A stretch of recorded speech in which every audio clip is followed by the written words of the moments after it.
esqueci. Então, vamos aí para o nosso terceiro dia, né, nosso terceiro encontro. É a segunda parte da viagem do Beagle.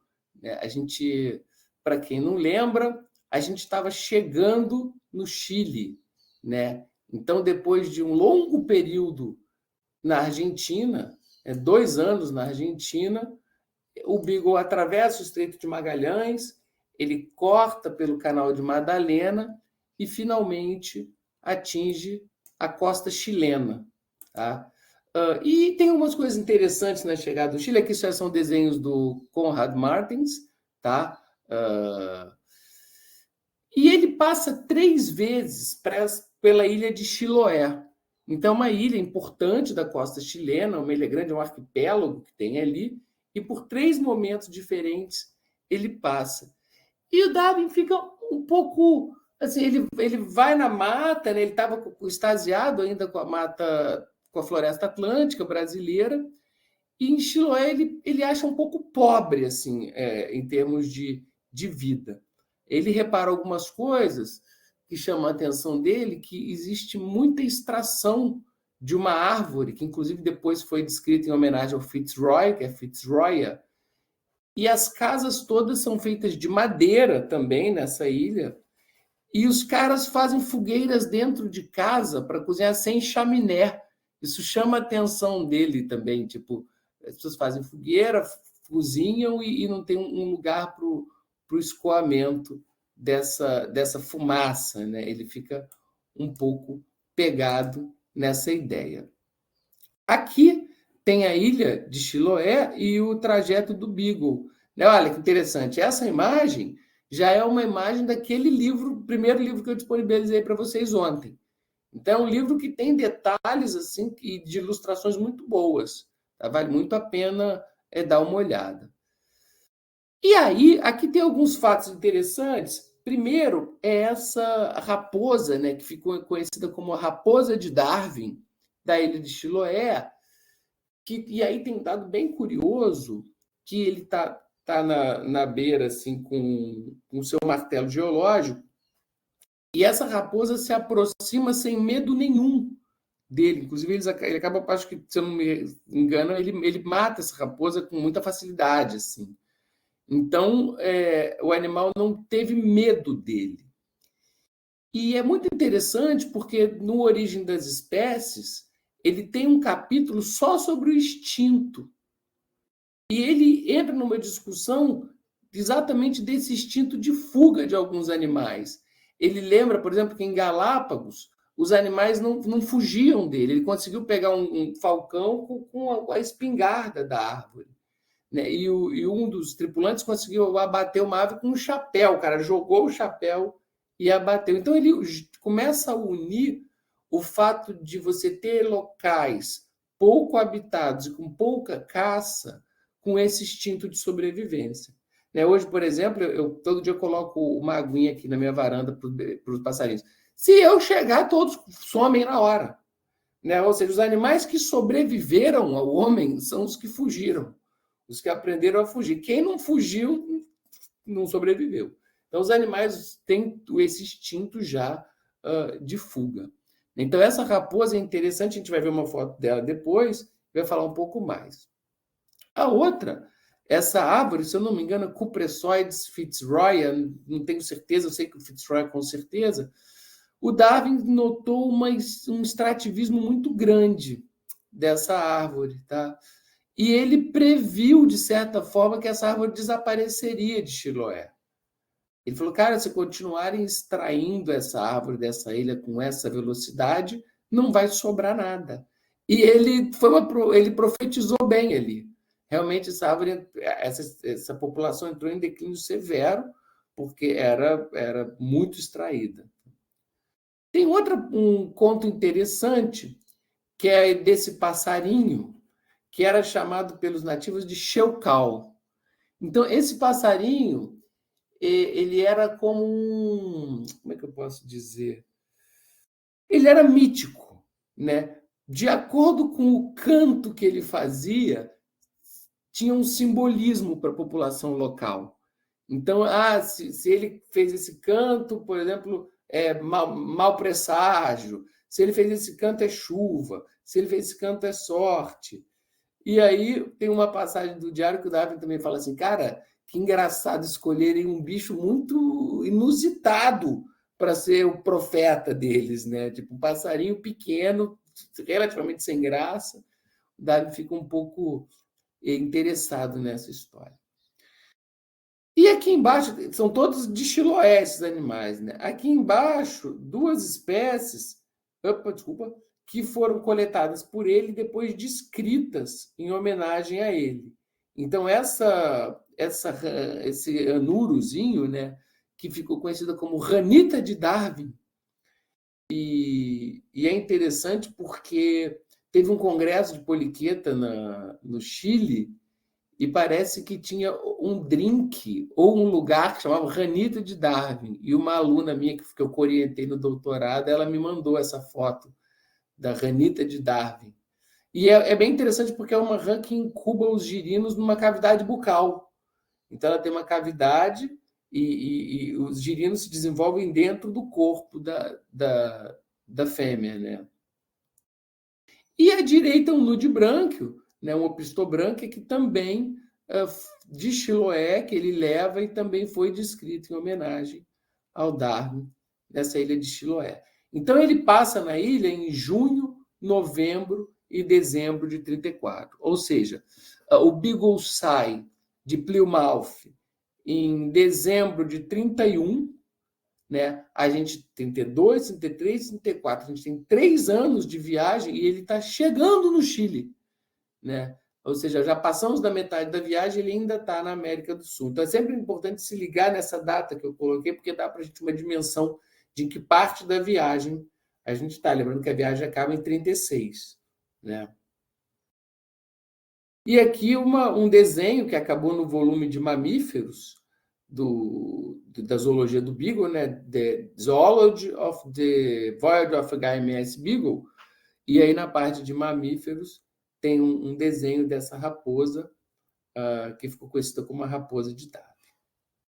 A gente, quando falar das obras de Darwin, a gente vai passar por todas as ilustrações de todos os livros, né? Eu consegui pegar, cara, são 400 slides. A gente vai fazer uma maratona por todas as ilustrações dos livros. Então, a gente vai ver todas as pranchas de mamíferos, de peixes, de répteis, de aves.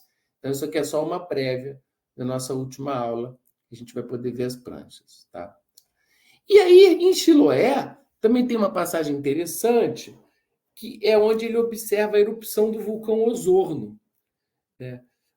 E isso foi muito interessante porque dá um pouco da dimensão da sorte que ele tinha também, né? Não é todo dia que um vulcão entra em erupção, muito menos com você tendo uma visão privilegiada. Então, aqui à esquerda, pequenininho, as ilustrações do Diário do Beagle, já de uma edição onde tinha ilustrações, e embaixo uma foto mais recente do vulcão. Então, ele consegue observar essa erupção, ele descreve essa erupção, e isso é interessante porque mais tarde, a gente vai ver daqui a pouco, ele tem um trabalho importante com terremotos, vulcanismos e elevação da costa. Tá? Mas é importante também essa observação que ele faz ali. E aí, claro, o caderno de campo dele, né, o caderno de zoologia, ele já está aí essa eu acho que é em Spirits, né? Então é a listagem da coleção úmida, já está em 1100, tá? E o Not in Spirits já está em 2.300 ali, né? 2.300 lotes mais 1.100 lotes, ele está com 3.500 lotes de coleta em Chiloé, chegando no Chile. Se a gente for tentar ver alguma coisa aqui, abrir um pouco para mim, que ele pegou ali, ó.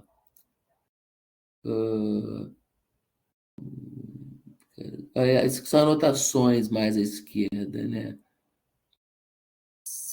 Carabide, cara, nem estou conseguindo entender isso. Conchas de água doce, bálanos, aderidos a um tronco, conchas marinhas, coleópteros, dípteras, conchas marinhas, ovos, eláter, que é o elaterídeo, né, um besouro, líquen, conchas terrestres, tá?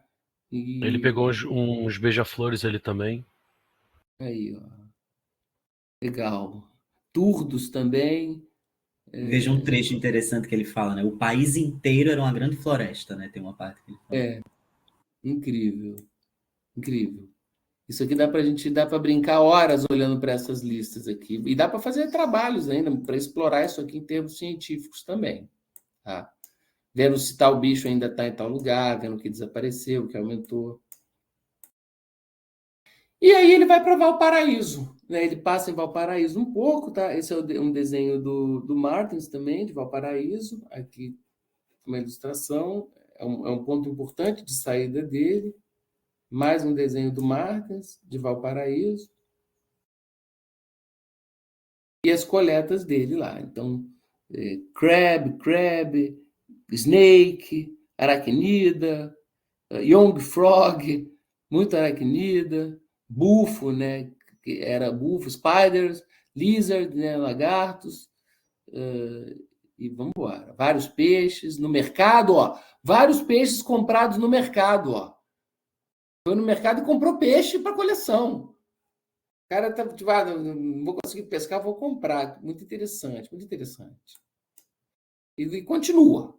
Então, isso aqui, esse caderno de zoologia, né, notas de zoologia, que está lá no Darwin Online, é um parque de diversões para a gente.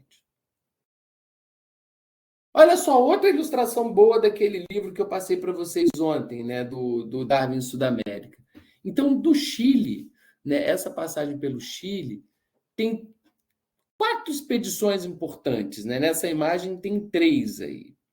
Então, tem essa primeira expedição, que ele sai de Valparaíso, está aqui na linha rosada, sai de Valparaíso, dá uma volta, chega em Santiago, fica super doente, assim, a gente vai falar disso e volta.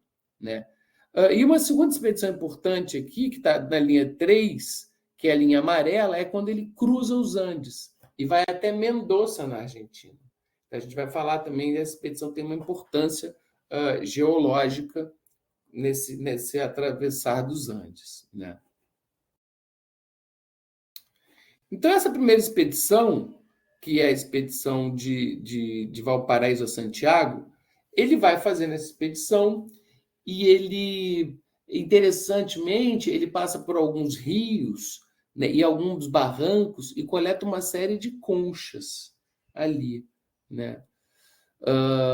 E isso começa a intrigar ele um pouco, essas conchas marinhas fora da água. Ele fala, cara, o que essas conchas marinhas, de moluscos marinhos, estão fazendo aqui nessa região terrestre? Né? E, ao mesmo tempo, ele começa a separar uma coleção para enviar para o Erasmus.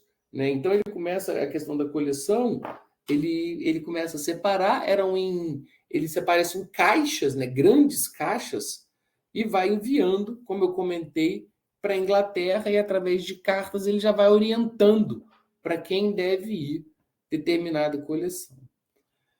Bem, quando chega no meio dessa expedição, ele passa muito mal, ele fica muito doente, depois de beber, segundo ele, uma bebida que parecia um vinagre fermentado, tinha um nome, tincha, né? Um fermentado que ele bebe, ele acha que tem a ver com aquilo, passa muito mal, acaba alugando uma carruagem para levar ele de volta, e aí ele estava hospedado na casa de um inglês.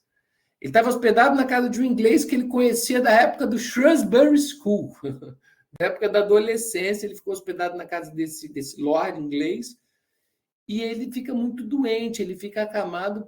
Eu não sei os dias exatos agora, isso tem um episódio, olha só, eu fazendo já o link com o canal, que é Darwin no Chile. Então tem um episódio que dá os detalhes minuciosos sobre isso. Né? Então ele fica de cama muito tempo, ele passa muito mal, mas mesmo acamado e sem sair de casa, ele fica fazendo observações de aves. Então ele fica na varanda dessa casa observando os côndores, os hábitos reprodutivos dos côndores, as vocalizações, lista de espécies. Então, ele consegue trabalhar ainda, mesmo nesse momento onde ele passou muito mal ali, ficou preocupado com a própria saúde. Mas, a princípio, ele tinha uma saúde muito forte, né? Porque é uma viagem extenuante, é uma viagem cansativa. Como a gente falou ontem, ele trabalhou com muita energia, né, durante a viagem toda. E ficou doente pouquíssimas vezes, né? Fora o enjoo durante o Beagle, eu acho que esse é o único momento. Eles machucam o joelho em Salvador, mas aonde ele adoece mesmo, eu acho que é nesse momento aí que ele fica, acho que umas 2 semanas, de 10 dias a 2 semanas adoecido. E aí, em fevereiro de 1935, né, tem um evento muito importante, que é a experimentação de um terremoto.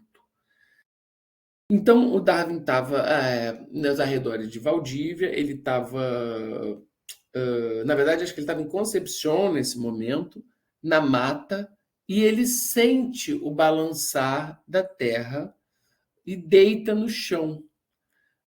E no que ele deita no chão, ele observa as árvores balançando, um silêncio na mata, né? Estou tentando descrever por ele, o que é um absurdo, então tem que ir lá e ler realmente como ele escreve isso, que é impossível reproduzi-lo. E ele sente que alguma coisa tinha acontecido ali, tá? Quando ele desce pela mata, encontra o costão rochoso.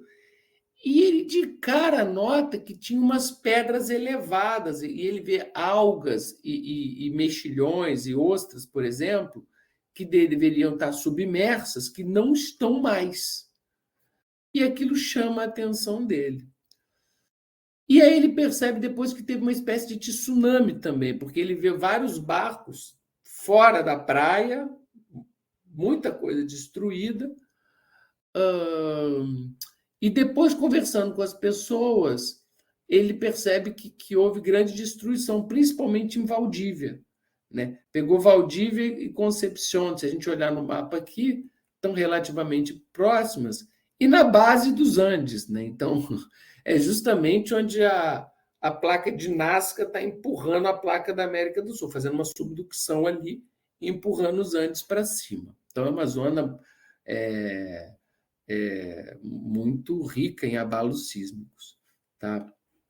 O que acontece é que ele tem esse insight, olhando essas rochas que tinham se elevado, e fala com Fitzroy. Depois de um dia, fala: cara, teve um terremoto, eu notei que em alguns pontos ali parece que houve uma elevação da costa com esse terremoto. Isso era tudo muito novo. E isso era muito uma visão do Lyell também, aplicando já o Principles of Geology do Lyell. E o Fitzroy fala: cara, eu fiz umas marcações na ilha de Santa Maria. Eles já tinham passado pela ilha de Santa Maria e o Fitzroy marcou em algumas regiões o nível do mar. E eles voltam nessa ilha de Santa Maria para confirmar. E eles percebem que em alguns pontos tinha havido uma elevação de 3 metros, em outros pontos de 5 metros. Claro que tem a variação da maré nisso tudo, né? Não dá para precisar exatamente, mas eles inequivocamente percebem que houve uma alteração ali, uma elevação da crosta. Tá? Outra coisa que foi importante é que ele conversou com pessoas e descobriu que nesse mesmo momento que houve o terremoto, houve erupção vulcânica. Alguns vulcões entraram em erupção nas regiões. Tá? O fato é que ele junta tudo isso e em 1938, ou seja, 2 anos antes 2 anos depois da volta do Beagle, ele publica esse artigo, que é sobre a conexão de fenômenos vulcânicos na América do Sul e sobre a formação de cadeias de montanhas e vulcões com os efeitos do mesmo poder pelos quais os continentes são elevados.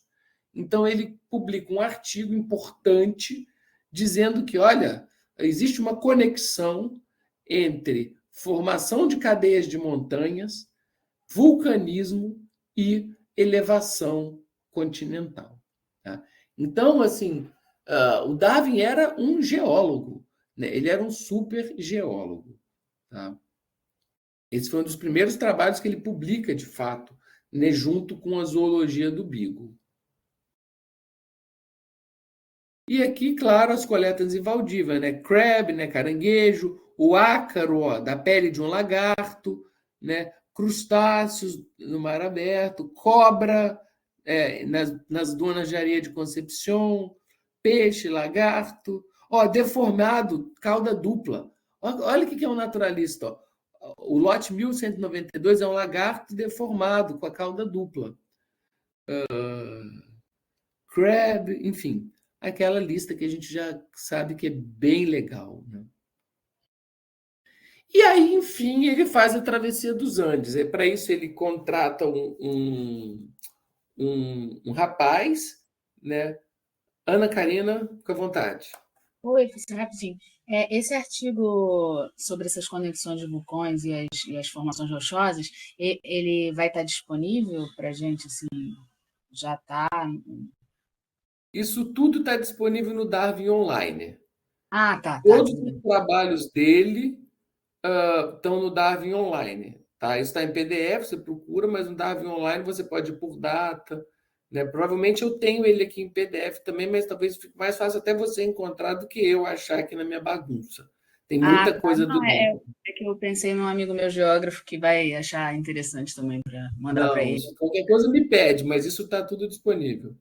Obrigada. João Medina, manda. Opa, oi, professor. E aí? Teve uma pessoa que perguntou no chat sobre as siglas legal. que tinham... Eu não estou olhando o chat. O que são essas siglas? É essa, né? Sobre as siglas, né?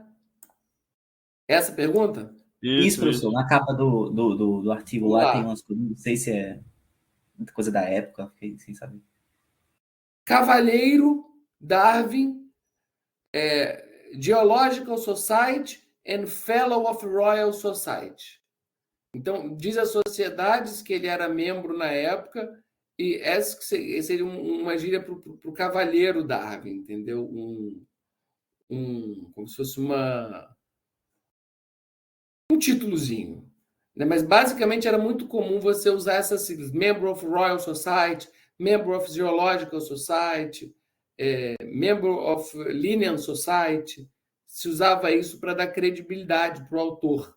Tá? Já que ele não era de nenhuma instituição. Depois a gente vai ver isso. Darwin nunca teve um emprego. Né? Ele produziu tudo que produziu sem precisar. Ele não ganhou. Um cara trabalhou dia e noite a vida inteira, igual um louco, sem precisar fazê-lo, porque ele não tinha salário para isso.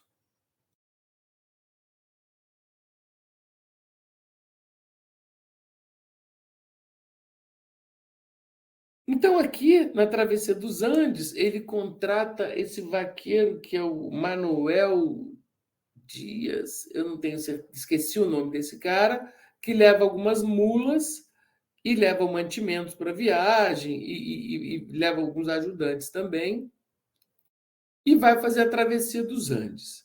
Né? Ele vai fazer essa travessia, então ele passa aqui, né, por Santiago. Aqui ele passa por Pilquenes, que é a travessia que vai para o lado da Argentina. E na volta ele passa por Uspallata. Eu já tive em Mendonça e tive em Uspallata também. E aí ele volta, né, até Valparaíso. Então, é uma travessia que está super bem documentada, que a gente já vê de um estudo. Né? Então, cada passo documentado, né, ó, os quadradinhos é o Darwin Path, caminho de Darwin. Aqui, Darwin, em 20 de março, onde o Darwin acampou, né? Os acampamentos e as passagens por Pilquenes e por Portillo.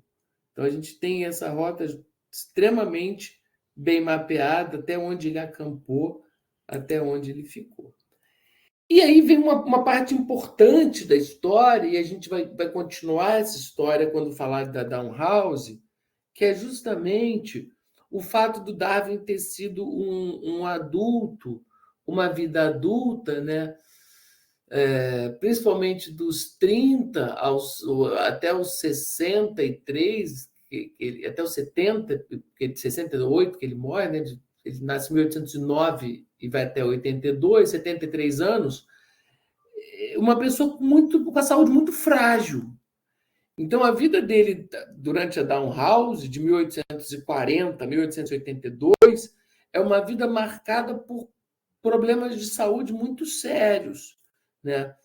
Inclusive, ele buscou vários tratamentos, ele foi até um adepto um pouco da pseudociência da época, que era a hidroterapia, né? Ele fazia um tratamento com água gelada, com o Dr. Gully, ele ia para uma zona termal lá fazer esse tratamento. Mas ele basicamente tinha dores de barriga, gastrite muito forte, náuseas, flatulência excessiva, e em alguns períodos da vida ele também ficava totalmente inválido. Então, se vocês forem ler as cartas dele, né, aquele livro de seleção, né, as cartas de Darwin, ele, em várias cartas, ele fala: olha, estou com uma saúde miserável nos últimos tempos, estou me sentindo muito mal, desculpa a demora para responder, estou com uma saúde péssima, estou atacado. Então, ele tem uma vida toda de problemas de saúde. Tá? A gente vai falar todas as hipóteses e os estudos que tem sobre isso quinta-feira, amanhã. Mas o que eu posso adiantar aqui é que nessa viagem, ele relata no diário dele que durante uma noite acampado, ele foi muito picado por barbeiros. Inclusive, ele disse que os barbeiros saíam carregados de sangue. Então, olha, cara, que selvageria era essa viagem, né? Você ser picado por barbeiros, vários a noite inteira, né? E ok, né? E por conta desse relato, muita gente, inclusive alguns artigos aqui chamam a atenção para isso, levantou a hipótese que ele teria contraído Chagas durante a viagem do Beagle. E a doença de Chagas sempre teve entre as principais hipóteses que explicariam essa baixa qualidade de vida que ele teve em termos de saúde, né? Dos 30 aos 70 anos. Embora os estudos mais recentes, eu já dou spoiler aqui na hora de manhã, tenham refutado a doença de Chagas. Dizem que os sintomas não eram exatamente os que se esperariam da doença de Chagas. Né? Mas olha que interessante, aqui em 84, né, sai um artigo, né, a doença de Darwin, digamos assim, mal-estar de Darwin, ressurgência de Chagas. Né? Aqui tem esse de 2009, ó. A síncope de Charles foi causada pela doença de Chagas, né? E aqui um artigo de 2004, né? Darwin Illness Revealed, né? Revelado, a doença de Darwin revelada, né? Eles têm uma conclusão, juntando todos os sintomas, todas as cartas, eles chegam a uma espécie de conclusão do que Darwin teve, publicado nessa História da Medicina. Então, eu queria dizer, e a gente vai aprofundar isso um pouco amanhã, é que essa baixa qualidade de vida, essa enfermidade, é essa palavra que eu estava buscando, essa enfermidade que o Darwin teve dos 30 aos 70, com períodos onde ela foi muito aguda, ou períodos onde ela foi mais branda, é uma linha de pesquisa. As pessoas dedicam a isso. Existem muitos artigos e existem livros debatendo, de fato, o que pode ter causado. E Chagas é uma das hipóteses mais proeminentes por conta dessa narrativa do diário dele, que teve a noite inteira tendo seu sangue sugado por barbeiros durante a travessia dos Andes. Bem, outro aspecto importante da travessia dos Andes foi justamente a coleta de fósseis. Só um parênteses. João, falar com o meu camarada, João, que é o meu aluno. Eu tô com o chat fechado, querido. Então, se aparecer alguma coisa ali, você me avisa também. De novo, por Beleza, favor. certo. Porque eu tô com ele fechado aqui para poder aproveitar melhor a tela, tá? Durante essa travessia, ele encontra fósseis marinhos em todas as altitudes. Então, ele vai encontrando conchas marinhas. Aqui, por exemplo, a gente tem braquiópodes. E ele vai coletando isso ao longo da travessia e vai ficando chocado, porque mesmo no ponto mais alto da travessia, ele continua encontrando fósseis marinhos. E aí ele recorre ao uniformitarismo de Lyell e pensa, cara, que força monumental é essa que levantou essas montanhas do fundo do mar? Lembrando que a tectônica de placas estava longe de ser esclarecida.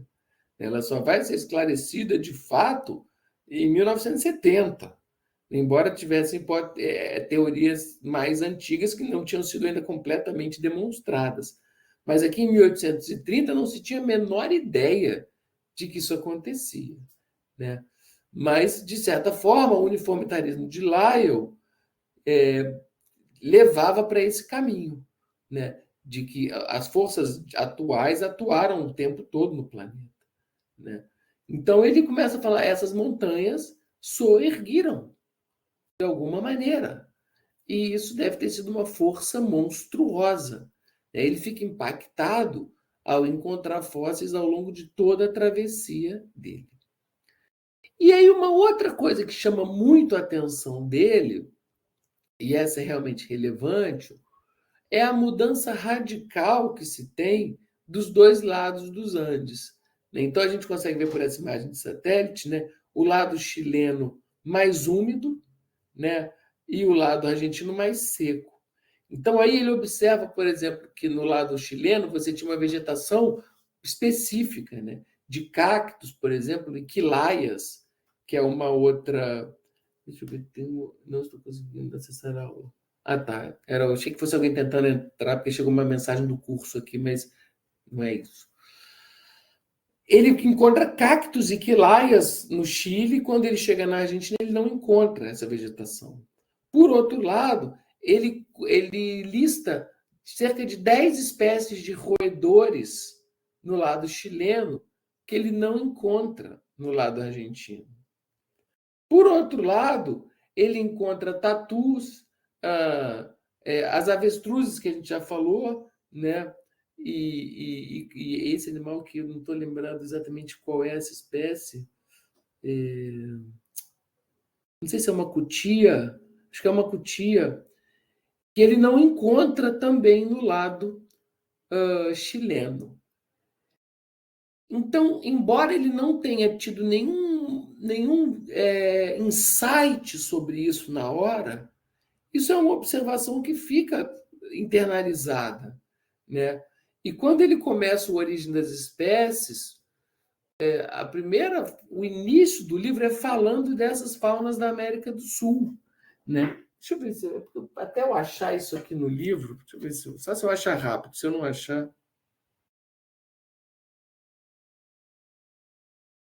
Ó, ao longo quando da minha viagem a bordo do Beagle, na condição de naturalista, fiquei deveras impressionado com certos fatos relativos à distribuição dos seres vivos existentes na América do Sul e as relações geológicas entre a fauna e a flora atual e extinta em tal continente.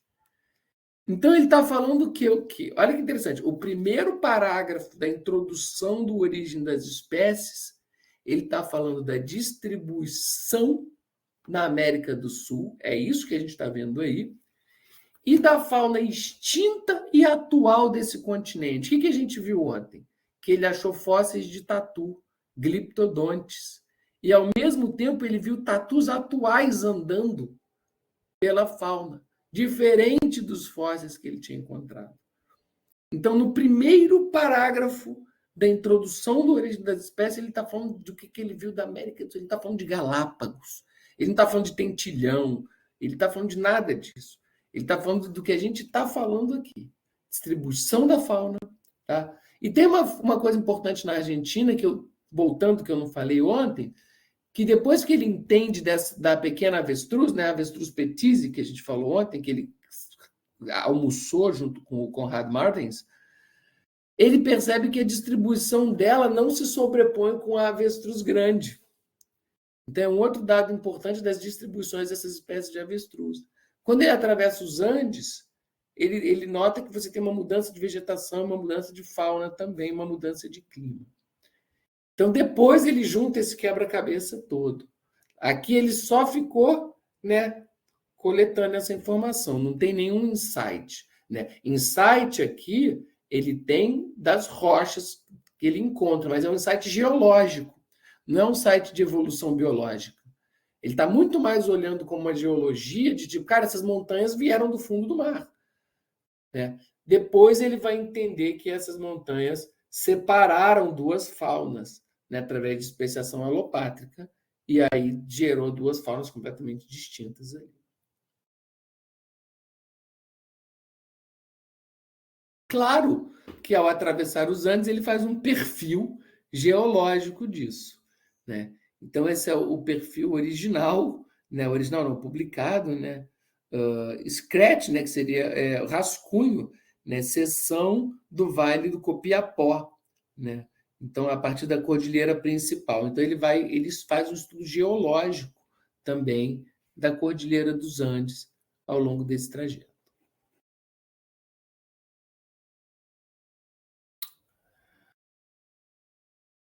Bem, e aí ele estava no Copiapó, a gente até viu que essa imagem anterior é do Copiapó, e ele tinha marcado com Fitzroy de ser pego, na verdade, em Copiapó. Né? Na verdade, ele já estava mais embaixo aqui. E aí, o que acontece? Ele fala, cara, me encontra em Copiapó, né, em Caldeira ali, né, que é o mais para o leste, né? E ele faz aí a maior expedição que ele faz na América do Sul, que vai de abril a junho.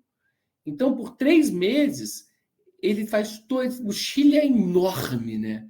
Ele sobe o Chile a cavalo, coletando, observando e descrevendo tudo que vê pela frente. Então, é a maior expedição dele, leva 3 meses, ele atravessa grande parte do Chile. E quando ele chega em Caldeira, né, o Fitzroy não tinha chegado lá para buscar ele ainda. Então, você imagina, cara, vamos fazer um exercício aqui de abstração. Você está num continente que você nunca foi, é 1830, você não fala a língua local, e você marca com o capitão do navio num lugar que você também nunca foi, nem ele. Né? Tipo, vamos nos encontrar aqui pelo mapa, por esse mapa todo mal feito, a gente se encontra aqui nesse lugar, quem chegar primeiro chegou. Né? Não tem telefone, não tem WhatsApp, não tem e-mail, não tem carta ali, como é que você vai mandar a carta para o Beagle? E aí ele chega em Caldeira e o Beagle não está lá. Ele fala, não está aí? Então eu vou fazer uma outra expedição agora para Copiapó, vou aproveitar esse tempo e vou para os Andes de novo, eu quero estudar os Andes de novo. Né? E é aí que ele vai para Copiapó. Tá? E aqui nessa viagem para Copiapó é que ele faz o perfil dos Andes, que eu acabei de mostrar para vocês, e ele aproveita e acha mais fósseis de Macrauchenia. Lembra aquele fóssil que ele encontrou na Argentina, da Macrauchenia, um animal que ele não se enquadrou em nada, que parecia mais tinha uma tromba, né? um proboscídeo, né? E ele, aqui em Copiapó, essa figura aqui de outro artigo, ele encontra mais fósseis da Macrauchenia. Então, nessa rápida viagem para Copiapó, ele faz o perfil dos Andes, que a gente acabou de ver, não foi na travessia, e ele encontra mais fósseis da Macrauchenia que ajudam o Owen, né, mais tarde, montar o quebra-cabeça desse animal extremamente exótico e diferente, né, que tiveram dificuldade de encaixar. E o nome da espécie ficou Macrauchenia patagônica, né, porque a primeira vez ele foi encontrado na Patagônia. Nessa viagem, ele passa por diversas minas de exploração de minerais, né? E nessas passagens ele fica muito surpreso e um pouco inconformado com o trabalho duro dos mineiros. Então ele faz comentários assim de caráter físico-sociais sobre como esses caras trabalhavam duro.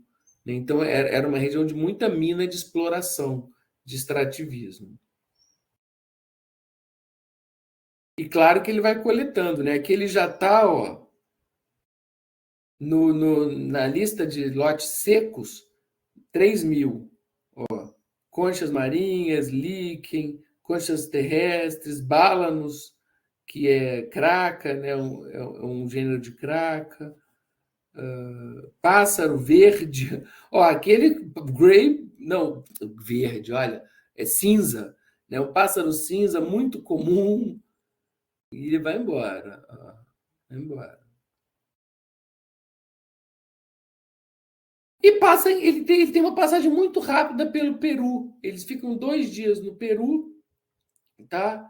E nessa passagem pelo Peru, ele destaca basicamente uma roupa que as mulheres usavam, que tinham só uma abertura para enxergar. Podia ter feito até um slide disso, não fiz. E uma fruta que ele experimenta, que era característica do Peru, que ele gosta da fruta. São as únicas anotações, de fato, que ele faz. Então, não tem nada de muito relevante ali. E eles já partem para Galápagos, né?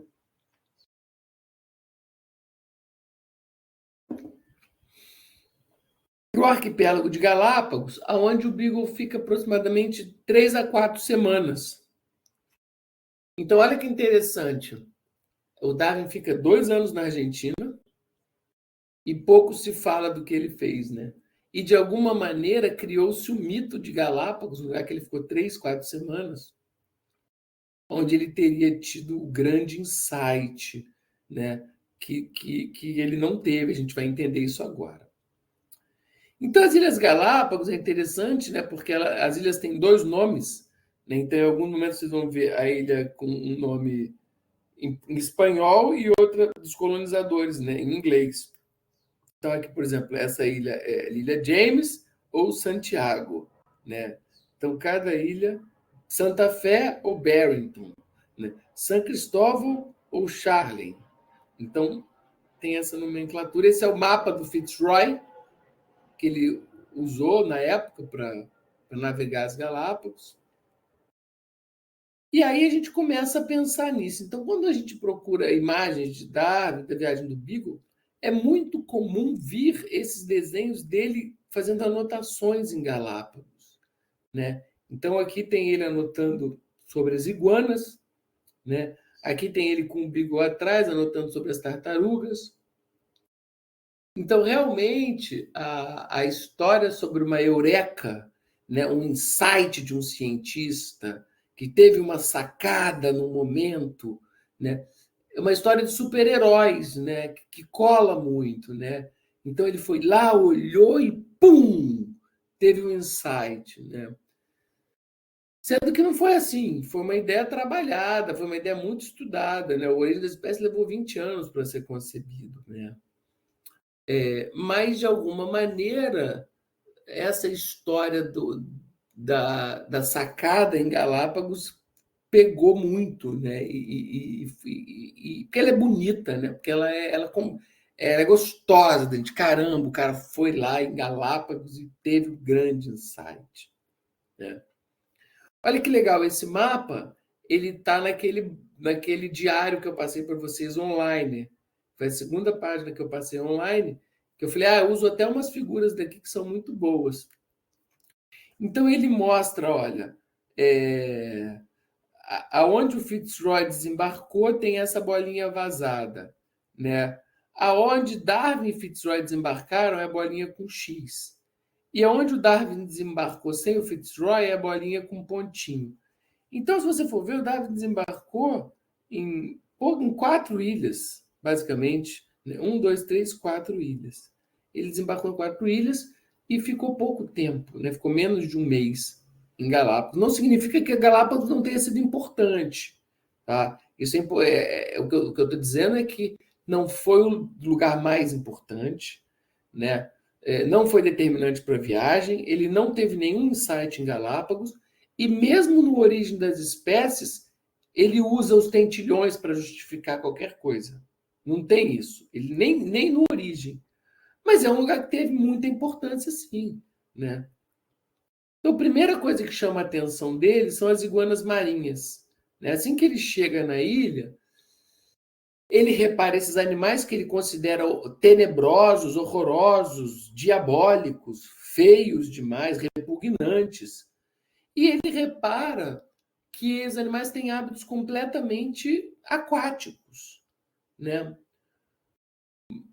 Mas, ao mesmo tempo, ele repara que esses animais ficam o mínimo tempo possível na água. Os animais vão para a água, se alimentam e voltam rapidamente. Tá? Uma outra coisa que ele repara das iguanas, que é importante, ele abre a barriga de algumas, né, e percebe que tem algas ali. Então ele descobre, né, tem outras iguanas que são herbívoras também, mas na época ele considerou uma descoberta importante o fato delas serem herbívoras, comerem algas e não carnívoras. Ele chama atenção para isso. Uma outra questão que me chamou muita atenção e que hoje em dia seria inconcebível, né? Ele amarra uma pedra numa iguana e joga no mar para ver o fôlego do bicho. E tira a iguana lá depois de 1 hora, quase. Então ele deixa o bicho 1 hora submerso, amarrado numa pedra. E depois desse tempo todo, de 40 minutos a 1 hora, o animal sai andando calmamente. Então ele descobre que os animais têm um super fôlego. Teve algum insight evolutivo? Não, nenhum. Mas são elementos que vão se somando, né? Como é que nessa ilha você tem um animal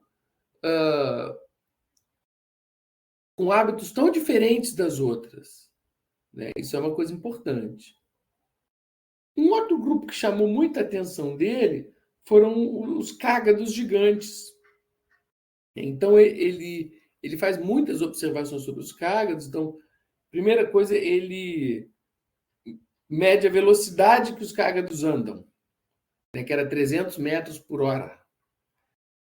Depois ele percebe que os cágados têm grandes trilhas nas ilhas até as fontes de água. A água era um problema em Galápagos, a escassez de água era um problema.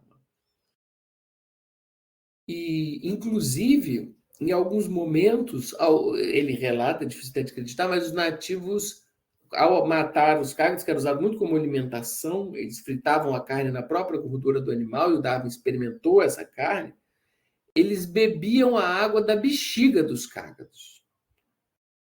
E o Darwin provou essa água também, xixi de cágado, basicamente, né? Ele relatou também o comportamento reprodutivo dos cágados, como eles se posicionavam, os sons que o macho fazia, né? Então, ele fez muitas observações, como a gente sabe, minuciosas, sobre os cágados. E aí, aqui tem uma parte bem interessante, né? Que é justamente um fato que passou desapercebido pelo Charles, mas seria pedir demais que ele tivesse algum insight, né? Galápagos funcionava como uma espécie de prisão para equatorianos. Então, criminosos ou violadores da lei eram mandados para Galápagos e ficavam num regime de trabalho agrícola. Então, tinha uma colônia penal onde esses transgressores trabalhavam na plantação, cuidando da horta, cuidando da gestão. E existia o chefe, o diretor desse local, que era o Larson, Mr. Larson. E teve um momento da viagem que o Larson falou para o Darwin assim: eu sou capaz de te dizer de qual ilha é cada cágado desse, se você me mostrar. Eu digo pela forma do casco. E isso é muito emblemático, porque no fundo ele estava falando assim, cada ilha tem uma espécie diferente. Os cágados das ilhas são diferentes. E eu sou capaz de dizer da onde eles são. Isso é um trabalho recente agora, né? Que os caras fizeram uma filogeografia dos cágados. Só que o Darwin não tinha como sacar isso, ele ainda não tinha concebido nenhuma ideia, ele ainda estava com a profusão de informações, né? Eu já vi várias vezes, pessoas, ele não percebeu na hora o comentário que foi feito, mas não tem como, aquele comentário estava fora do escopo, né, do conhecimento dele. Tá? Então tem agora um estudo bem legal que tem vários tipos de casco dependendo da ilha. Né? Então tem o casco que tem essa selagem, tem esse que é mais para baixo, tem esse franjado aqui. Então, dependendo da região, você tem um tipo de casco. Tá? E aí a gente consegue ver. Isso é muito lindo, né? Isso é é a especiação alopátrica, assim, diante dos nossos olhos, né? E aí chegamos nas aves, né? Que é particularmente interessante em Galápagos. Darwin coletou muitas aves em Galápagos, né? E aí eu recomendo, tem um vídeo no canal que chama As Aves de Darwin.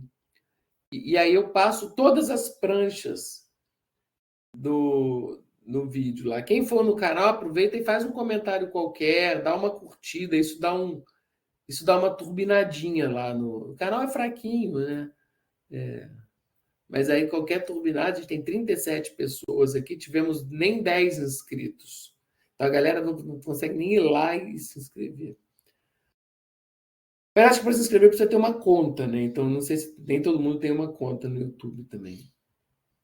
O que acontece é que se for no vídeo das aves, ele coletou muita ave em Galápagos, né? Talvez por ser um local que realmente estava muito rico em aves, né? Mas nessa época da viagem já era o Sims Covington que estava responsável pelas aves. Então não dá para a gente ter certeza, embora nas etiquetas tenha a letra do Darwin, em algumas. Né? E ele sai coletando.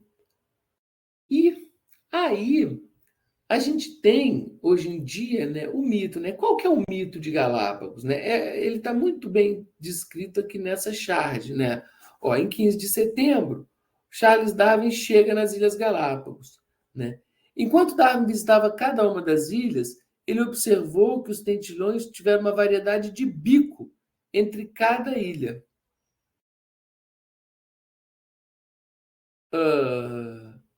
Depois de fazer uma investigação dos bicos, eram adaptações capazes de consumir a alimentação de cada ilha.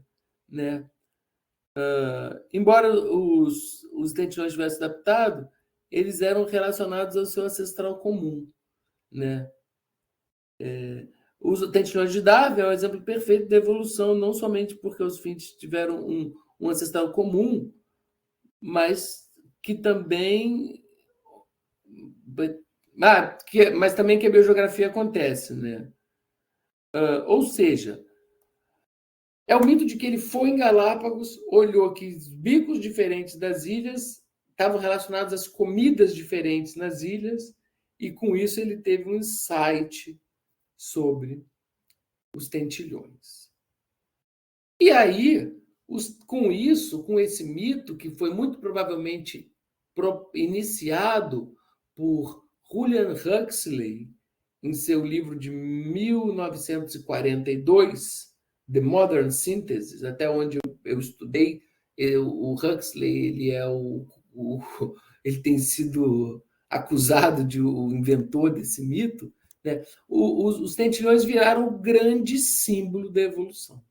Né? Então, se você colocar tentilhões de Darwin, né, tentilhões Galápagos, vão ter milhares e milhares de imagens mostrando as ilhas, os bicos, a evolução, a filogenia. E, de fato, com esse mito, o século XX, principalmente a segunda metade do século XX, se voltou muito aí sim para estudar esses processos que ocorreram com os tentilhões de Galápagos. Tá? Agora, a gente vê uma imagem deles em si, né? Para quem nunca tinha visto uma foto, aí está uma coletânea desses passarinhos, relativamente sem graça, né? Mas com toda a graça do mundo também. Tá? Aqui um desenho clássico também. Isso entra em uma das edições do diário, bem mais para frente. E aqui os tentilhões coletados, tá? Com as etiquetas. Então, resumindo a história, o que aconteceu foi o seguinte. Quando os tentilhões são coletados pelo Darwin ou pelo Sims-Covington, eles não registram na etiqueta de qual ilha é cada ave. Eles só colocam Galápagos. Eles não discriminam de qual ilha ele foi coletado. Tá? Quando esse material é enviado para o John Gould, o John Gould fala, cara, vem cá, isso aqui é tudo do mesmo local? Porque tem várias espécies aqui. Aí ele fala, não, cara, isso são de várias ilhas do arquipélago de Galápagos. E ele fala, cara, mas você não registrou cada ilha aqui nele. Não está diferenciado isso. Acontece que o Fitzroy também fazia uma coleção paralela de aves. Uma coleção particular de aves. E também tinha um ajudante. Olha que loucura. Só que o Fitzroy, olha que ironia, ele anotou de qual ilha foi coletado cada exemplar. Então, o Darwin, junto com o Gould, eles pedem emprestada a coleção do Fitzroy para fazer conferências. Então, o Fitzroy empresta a coleção dele para o Darwin e para o Gould. Eles fazem essas conferências.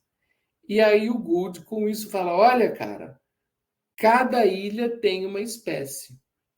Isso é muito legal. As espécies são separadas aqui por ilha. Com o seu material não dava para ver isso, mas com o material do Fitzroy está dando para confirmar isso.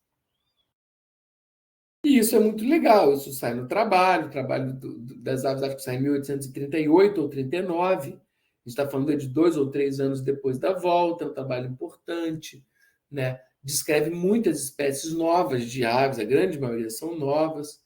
Né? Na verdade, o Gould trabalha com todas as aves do Beagle, entre elas as de Galápagos, que eram a maioria, a maioria argentina e Galápagos. Né? A Argentina a gente até entende, porque eles ficaram 2 anos na Argentina. Agora, Galápagos realmente surpreende, que eles ficaram 3 a 4 semanas lá. Então, chama a atenção ter tanta ave de Galápagos. E aí tem essa sacada de que existem aves diferentes. Bem, isso é mencionado de forma muito discreta, mesmo no Origem das Espécies. Isso em nenhum momento é usado como um argumento fundamental para a ideia. Ele não recorre a esse processo, né, de cada ilha ter uma espécie em nenhum momento para justificar nenhum argumento importante. Tá? Então, esse mito aparece e ele é muito forte. Vai, João. A Adriana perguntou se as aves coletadas estão presentes em algum museu atualmente. Cara, muito provavelmente a gente tem algumas, né? Essas aqui, por exemplo, é uma foto recente da coleta. Muito provavelmente a gente tem poucas aves disponíveis, imagino que não tenhamos todas, mas algumas com certeza, tá? E assim, eu não vou saber dizer exatamente, mas eu arriscaria dizer o British Museum, né? Ou o Museu de História Natural de Londres, talvez alguma coisa em Cambridge também. É onde está a grande parte do material do Darwin. Mas específico. Cara, eu tenho um artigo que eu usei pro vídeo As Aves de Darwin. Eu acho que eu falo alguma coisa nesse vídeo, mas eu posso enviar esse artigo para vocês. Tá? Ou, quem quiser, no final do vídeo tem lá bibliografia. Então, no final do vídeo, eu cito alguns artigos que eu usei. Nesses artigos, ele diz para onde essas aves foram enviadas. Tá? Essa informação ela existe. Eu que aqui agora não vou conseguir precisar ela. Valeu, João. Então, a história das aves é essa, galera. Isso se torna um mito. Então, Darwin não teve nenhum insight em Galápagos. E tampouco os tentilhões foram usados como um argumento importante no Origem das Espécies. Isso cresceu de uma maneira que a gente não consegue mais reverter. Estamos revertendo aos poucos aqui, falando, dando curso, fazendo extensão e divulgando essas ideias.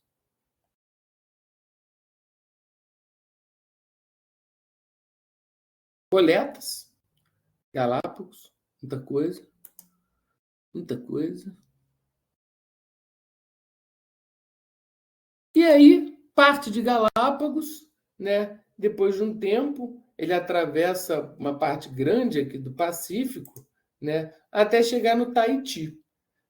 Aí ele já está num outro momento da viagem, ele já está indo para a parte final da viagem, falta menos de um ano para terminar a viagem, e essa última pernada é uma pernada muito acelerada. O Darwin já está meio cansado, já está 4 anos viajando, já coletou, já trabalhou muito, mas continua trabalhando. Essa parada no Tahiti, por exemplo, repara que é uma ilha já que tem recifes de coral ao seu redor. Então é onde ele começa, por exemplo, a observar as questões dos recifes de corais. Aqui no Tahiti tem um imbróglio diplomático interessante, que os tahitianos, alguns anos atrás, tinham assassinado 2 ingleses. E uma das missões do Beagle era cobrar uma indenização dessa rainha aqui, a rainha Pomare. O Darwin, inclusive, fez comentários misóginos e gordofóbicos em relação a ela. Então, a rainha vai ao Beagle, eles conseguem cobrar, isso acontece bastante tranquilamente. A gente vê o Tahiti. E aí começa a nascer o trabalho do Darwin sobre recifes de corais. Então, esse é o mapa que ele publica no livro sobre a formação dos recifes de corais, é um dos primeiros livros que ele publica, onde ele projeta uma ideia da formação dos atóis, os estágios de formação dos recifes. Começa com o recife de franja, se transforma no recife de barreira e, finalmente, os recifes em forma de atol. Então, no Tahiti, ele começa, aqui também é um mapa do trabalho, e o Tahiti é alguma dessas aqui, eu não vou conseguir ler agora qual é. Então, é um trabalho muito completo sobre essa formação. Além disso, ele coleta peixe, escorpião, conchas, insetos, líquen e corais. Então, no Tahiti, ele faz observações importantes, tá? E ele já vinha desenvolvendo essa ideia dos corais desde a América do Sul de forma teórica. Isso é importante ter em mente. Ele desenvolveu isso teoricamente, esperando chegar nas ilhas para poder observar isso em campo. Tá? Isso é uma outra característica importante desse momento. Bem, na Nova Zelândia, e aí tem uma coisa importante, porque no Tahiti, ele tem contato com o povo nativo, os tahitianos, e aí ele começa a comparar. Os tahitianos são bem mais civilizados do que os fueguinos, por exemplo, que é o povo que ele já tinha conhecido. Então, ele começa a fazer uma escala. E existiu uma outra questão, que é o seguinte: o Tahiti era uma colônia francesa. Tanto é que agora, nas Olimpíadas, o surf foi aonde? No Tahiti, em Chopo. Então, existia uma discussão já naquela época do papel das colônias sobre os nativos, se era bom ou ruim. Então, por exemplo, as colônias eles mascavam uma folha alucinógena, os nativos, E aí os colonos proibiram eles de mascar essa folha. E aí gerou um problema de alcoolismo forte, óbvio, Introduziram o álcool. Entre as outras intervenções religiosas, por exemplo, foram lá pregar cristianismo, missões religiosas, uma destruição total, como fizeram aqui nas Américas também. E eles foram também olhar de perto sobre isso, para tentar tirar uma conclusão sobre até que ponto isso fazia mal ou não. Quando eles chegam na Nova Zelândia, eles se deparam com os Maori, que são os nativos da Nova Zelândia, e aí o Darwin fala, nossa, os Maori são mais violentos, são mais agressivos, e aí coloca os tahitianos numa posição mais elevada do ponto de vista civilizatório. Então ele começa a comparar. Os fueguinos estão um pouco abaixo, os Maori estão mais acima, os tahitianos estão mais acima. Ele faz uma escala da natureza. E aí eles vão para a Austrália, né? Eles vão para a Austrália, chegam em Sydney, os Fitzroy faz desenhos ainda da Nova Zelândia aqui, né? Estamos na Nova Zelândia ainda. Desenhos do Fitzroy, dos Maori, desenho do Fitzroy também. O Darwin fica um pouco chocado com a tatuagem dos homens, das mulheres. Ele comenta essas tatuagens e tal. Tá? Aqui tem alguns exemplos de tatuagens. E ele faz críticas mais às tatuagens das mulheres, inclusive, do que a dos homens. E as coletas na Nova Zelândia, né? Peixe, ave, conchas marinhas, percevejos. E aí, cara, é que o bicho pega, porque ele escreve uma carta com o Fitzroy, né, sobre... ele, junto com o Fitzroy, uma carta sobre o papel dessa colonização no Tahiti e na Nova Zelândia. Né? Deixa eu lembrar o nome disso aqui. Né? Remarks sobre o estado moral do Tahiti e da Nova Zelândia. E nessa carta ele acha que as missões, né, missões coloniais, né, e as intervenções nesses dois povos têm sido benéficas para os povos. Então, eu tinha comentado, ele já tinha ficado do lado errado da história quando defendeu o coronel Rosas, general Rosas, na Argentina, e aí é o segundo ponto em que ele se posiciona do lado errado da história de novo, defendendo os colonizadores. Na verdade, muito parecido com o que ele tinha feito na Argentina, né? Como um colonizador inglês que era, né? Ele teve a visão que estava dentro dele, o eurocentrismo. Vamos domesticar, vamos, né, colonizar, vamos civilizar essa galera. Então, ele faz essa carta que é uma vergonha hoje em dia, mas lembrando sempre que a gente não pode cancelar o Darwin 200 anos depois, né, por conta disso. E aí o Beagle chega na Austrália, né? Ele chega na Austrália e é interessante essa passagem pela Austrália, é muito interessante, na verdade.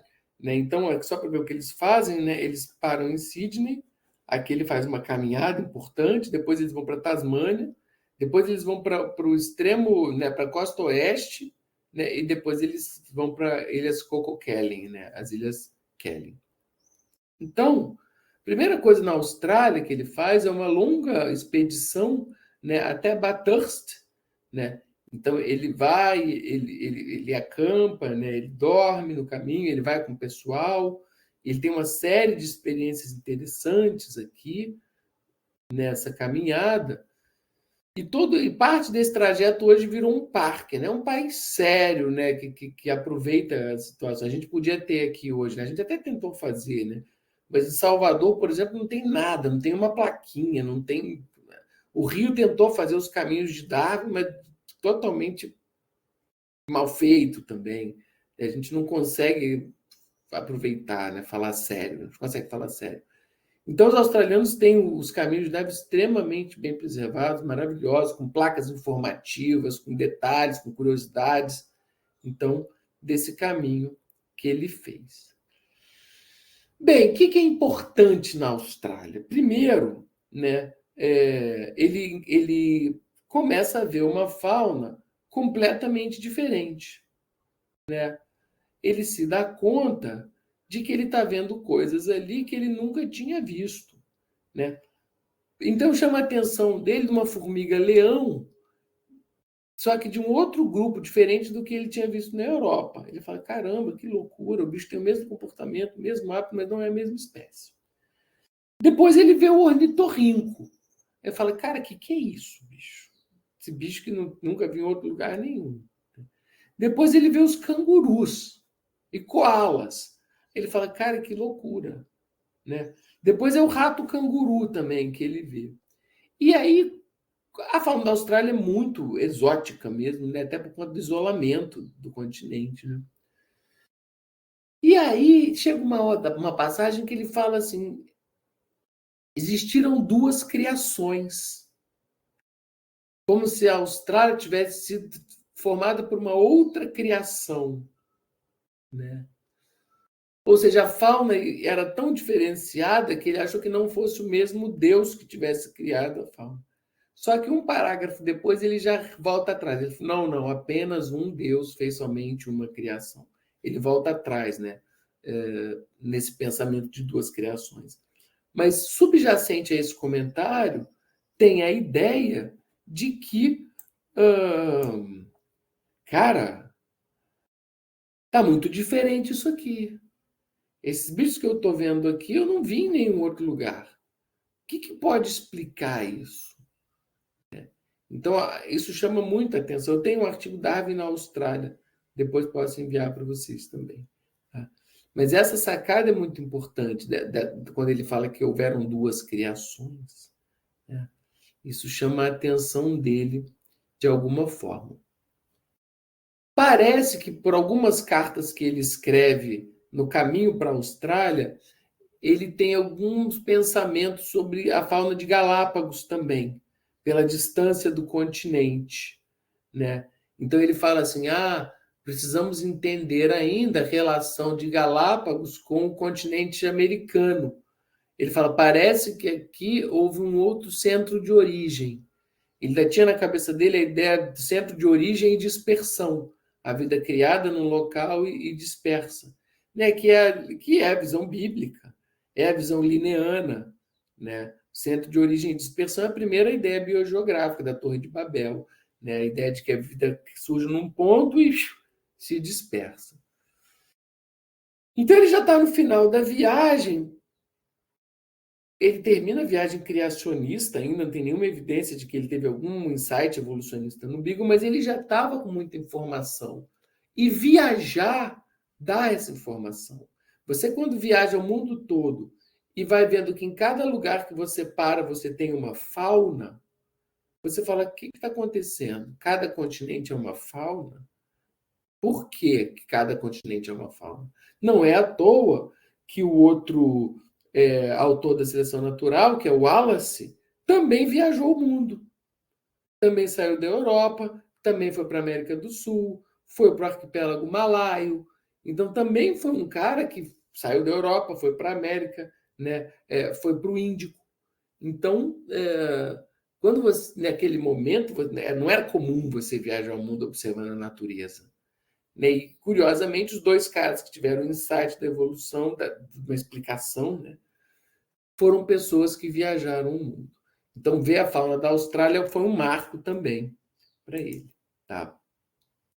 Então, aqui ele coletou sapo, cobra, lagarto, ostras.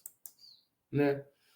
Ele escala o Monte Wellington. Então, isso é uma outra característica. Ele sempre gostava de escalar as montanhas altas ao redor. Então, no Rio, ele escalou Pão de Açúcar, o Corcovado, os Andes, né? Agora o Monte Wellington, já na Tasmânia. Ele encontra planárias e mantém as planárias vivas, faz experimentos com essas planárias, corta. Né? O lagarto de vidro, né? Que é um outro lagarto que perde as pernas, e esse lagarto de língua azul, ele faz comentários desses bichos também no diário. E, obviamente, ele já está no lote 3.500 de material seco e no lote 1.300 de material em álcool. E aí ele tem o contato com os aborígenes já na região oeste. Né? Quando ele vai para o oeste, ele entra em contato com os aborígenes e ele parece que não vou lembrar agora, mas ele dá arroz e batata para esses aborígenes e eles recebem uma homenagem, os nativos dançam para eles uma dança chamada de corroboré. Era uma dança nativa, né? E o Darwin descreve essa dança no diário também, então ele teve a oportunidade de observar essa dança. Interessante que naquele primeiro caminho que ele fez até Bathurst, ele observa alguns aborígenes escravizados. Então ele está vendo um pôr do sol lindo e fala, mas é impossível contemplar essa beleza sabendo que dezenas de nativos estão ali vivendo uma agonia, né, um sofrimento. Né? Ele mostra o lado humano dele também fazendo críticas ainda na Austrália com esse processo de escravização que os nativos sofreram. E aí ele também coloca os aborígenes nessa escala dele de civilidade. Então estariam os fueguinos, um pouco acima os aborígenes, lá já mais acima os maori, e os mais civilizados, entre 800 aspas, entre esses povos nativos que ele teve um contato mais íntimo, seriam os taitianos. Tá? Isso é interessante porque ele invoca um conceito de natureza platônico, que é a escala da natureza. Né? A escala da natureza é um conceito onde a gente atribui valores às espécies, atribui graus. Né? Então, até hoje, você entra num curso de biologia e fala, você é tão evoluído quanto uma barata? Alguns alunos, o quê? Né? Até você explicar que nada é mais evoluído que nada. Não existe uma escala, né, onde você possa comparar o grau de evolução das espécies. Mas isso é um conceito muito recente. O Darwin tem a escala da natureza, inclusive no Origem das Espécies, mesmo ele foi quem aboliu a escala da natureza, né? Porque a árvore dele está todo mundo na mesma linha. Mas ele não consegue se livrar desse conceito, que está muito arraigado. Né? Então, em vários momentos no Origem, fala os animais inferiores, né, os superiores. As abelhas europeias são superiores às americanas, porque fazem o favo perfeito. As americanas fazem o favo esférico, não aproveitam o espaço. Os animais da Europa, quando invadirem a América, vão suplantar. Ainda tinha um eurocentrismo de que os animais e as plantas da Europa eram melhores se precisassem disputar espaço.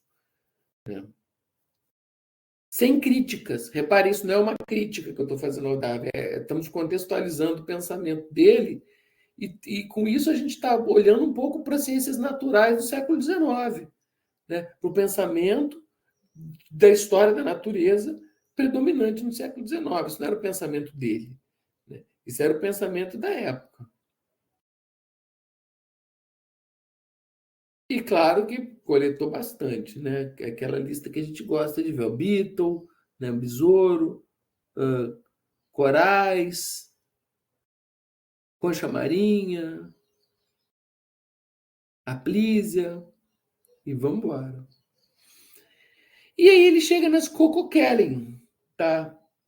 Nas Ilhas Cocos-Keeling é onde ele realmente consegue estudar de perto os recifes de corais, porque é uma ilha mais tranquila e com a maré baixa você consegue andar até o platô recifal. Tá?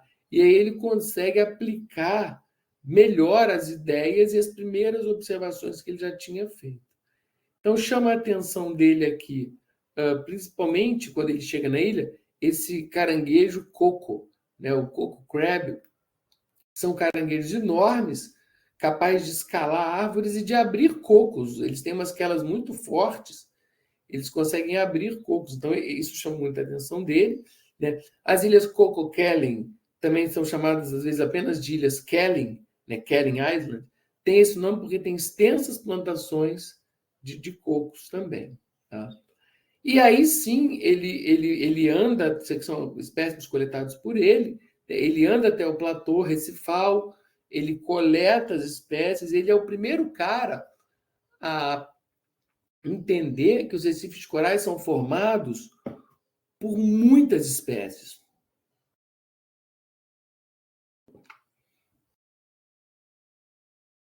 É um aglomerado muito rico de muitas espécies que estão ali. Então, ele vai na minúcia, ele coleta, ele observa, ele descreve, ele fala quais espécies que vão formar esse recife, e ele faz uma seção, né? Então, aqui é uma seção que ele faz da ilha, né? Mostrando a lagoa, né? Aqui onde você tem a barreira, né? Aqui o mar. Então, ele começa a estudar de verdade a formação dos recifes, né? Ele continua aqui naquela prancha que a gente já mostrou, do Tahiti. Outra seção, então, aqui é a ideia dele, a gente vai falar um pouco quando falar desse livro na última aula, da formação dos corais, né, dos recifes, em 3 fases, né? Recife de franja. Espera aí, meu cursor sumiu. Engraçado, ele entra atrás. Olha, ele entra por trás. Deixa eu ver se eu clicar aqui. Que doideira. Às vezes eu não consigo. Ah, tá. Recife em franja, em barreira, e quando a ilha vulcânica está completamente, né, submersa, você tem o atol. Então, ele cria essa hipótese, né, desses 3 momentos da formação que se demonstrou correta, né? O Lyell, Charles Lyell, já tinha uma ideia sobre os atóis, mas de que os atóis, que são recifes em forma de anel circulares, seriam formados sobre a cratera. Então, quando você vê um anel, ele subiu em cima da cratera do vulcão. O Darwin muda isso. Ele fala, não, esse anel ele se criou em volta da montanha. E a montanha afundando, ele continua crescendo para cima. Então, ele muda essa visão do Charles Lyell sobre a formação dos atóis. A gente vai falar disso na aula 5. Tá? E isso dá origem ao livro, né, que a gente vai falar também na aula 5, que é A Formação dos Recifes de Corais, que é um livro super importante, um livro de geologia, que ele vai publicar. Aí eu já não sei se é 38 ou 42 que sai esse livro. Ele passa nas Ilhas Maurício, tá? É uma passagem muito rápida também, e ele vai escalar, claro, o Monte St. Louis, né? Porque ele não consegue ver uma montanha que ele quer subir essa montanha. Ele faz uma escalaminhada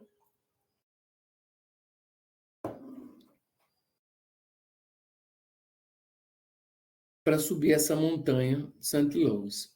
E ali também existia um elefante de um inglês poderoso da ilha, e ele oferece o Darwin a dar uma volta no elefante. Isso, inclusive, virou um selo na Ilhas Maurício, Darwin andando de elefante. Ele relata isso no diário dele também. Repara que na coleção seca a gente já está no lote 3.600 e na coleção úmida no lote 1.450. Bem, isso aí ele já está com muita pressa. O Beagle estava correndo, voltando para casa, né? Mas eles dão uma passada rápida na África do Sul, no Cabo da Boa Esperança. E aí tem um momento muito importante, que é uma conversa que o Darwin tem com um filósofo inglês, John Herschel, que estava morando na África do Sul. Aparentemente, eles têm uma conversa onde o John Herschel levanta a ideia de que o Darwin deveria correr atrás do mistério dos mistérios, que seria a modificação das espécies, alguma coisa nesse sentido. E essa conversa ela é tão importante que o pós-fácil da viagem do Beagle, feita pelo Fernandes, fala disso. O pós-fácil da viagem do Beagle, para quem comprar esse livro, no dia 3 de junho, caraca, achei, Darwin e Fitzroy finalmente foram visitar Herschel, que havia mudado para a África do Sul anos antes. Darwin sequer escreveu o seu diário naquele dia. Darwin escreveu que seu encontro com Herschel havia sido o mais memorável evento pelo qual, longo tempo, eu tive a boa sorte de desfrutar. Nem aí, no entanto, ele nos contou por que a conversa havia sido tão memorável. Só temos uma resposta para isso na autobiografia de Darwin, publicada muitos anos depois, e é surpreendente. O que mais o impressionou foi nada menos que a crítica de Herschel a um dos maiores mentores inspiradores e ídolos do próprio Darwin, o geólogo Charles Lyell.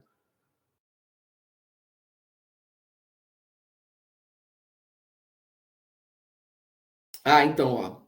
Mas Herschel, então, criticou Lyell por ter se limitado a aplicar suas ideias de mudanças lenta e gradual à geologia, mas ter tido firmeza para lidar com aquele mistério dos mistérios, a sucessiva aparição de novas espécies sobre a Terra. A trajetória posterior de Darwin nos ajuda a entender por que aquela tarde havia sido tão marcante. Ele fez de resolver o mistério dos mistérios a sua razão maior de viver.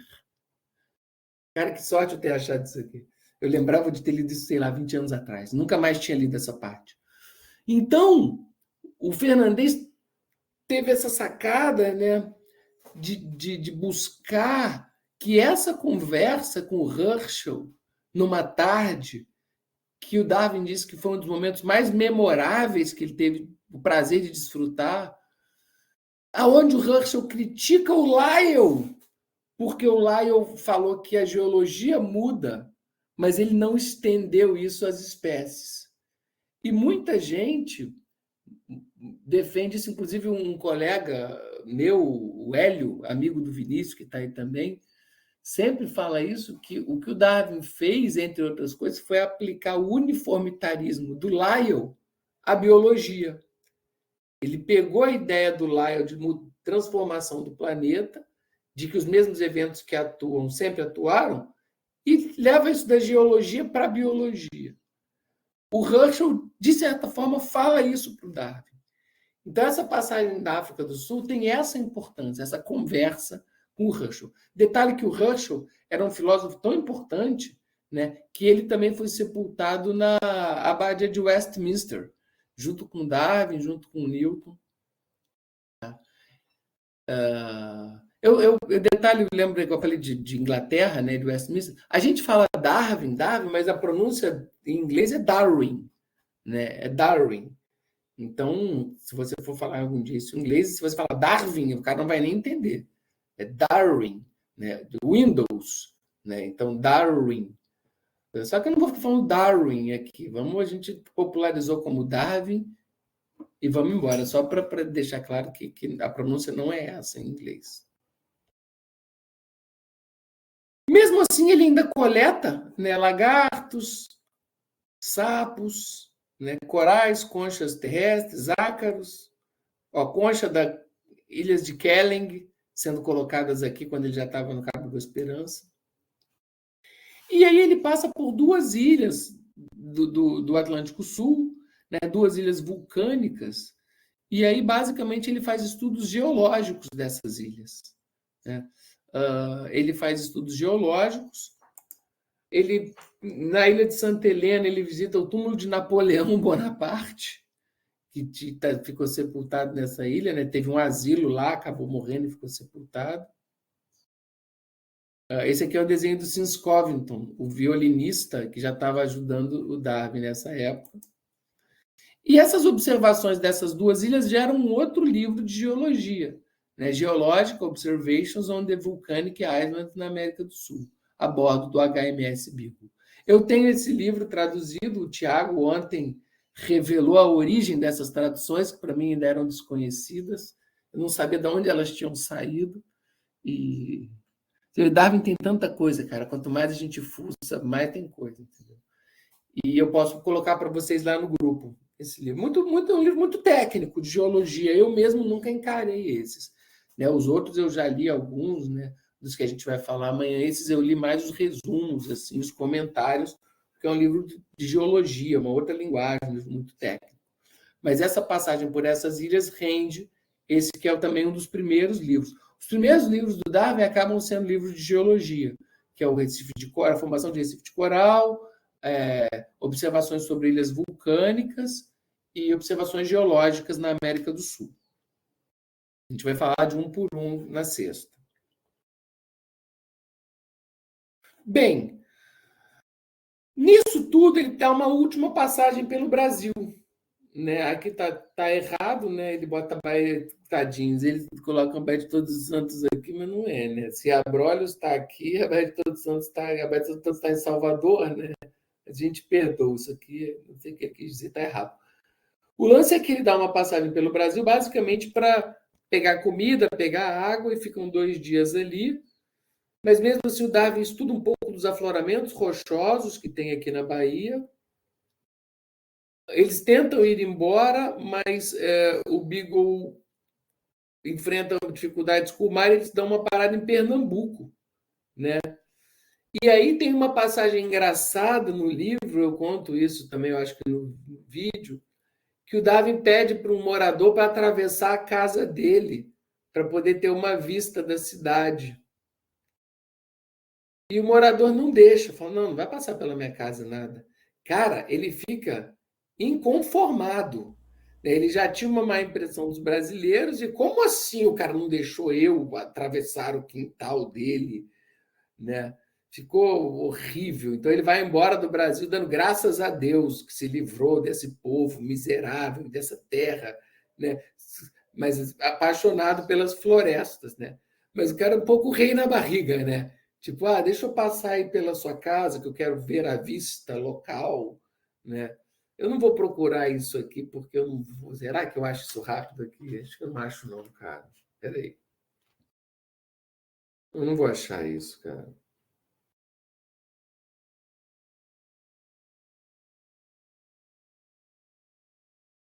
Não, eu não vou achar isso.